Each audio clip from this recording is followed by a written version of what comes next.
اليوم طبختنا مع ست الكل أكلة مندي مرتبة على كيفكم.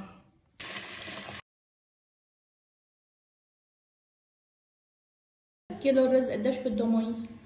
هلا كل رز له عيار. تمام. بالنسبة للرز الكبسة أبو كاس كل عيار بعيار ونص. بدنا نعمل الخطوة الرئيسية، بدنا نحضر الزعفران للأكلة. نضيف شوي بالهاون وندقهم كثير منيح. وقت الزعفران هو المكون الرئيسي بطبختنا لليوم وله طريقة خاصة بتحضيره. يلا. بعد ما دقينا الزعفران كثير منيح لحتى صار بودرة، رح ننزل عليهم بقطع الثلج. بسم الله. شو رح نعمل؟ هلا بدنا نضيف المي الغليانة على الزعفران فوق قطع الثلج.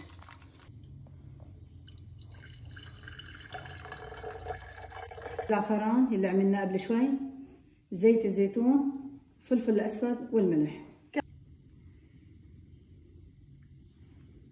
هذا الدجاج حطيناه بأكياس حرارية ورح ندخله على الفرن شغلة نص ساعة ماما؟ ايه نص ساعة.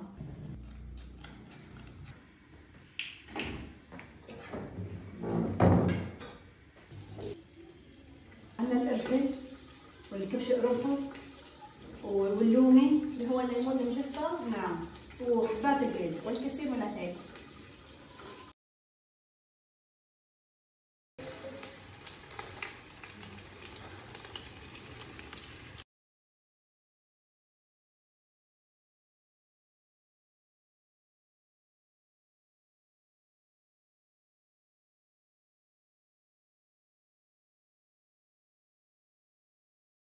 صحتين وعافية.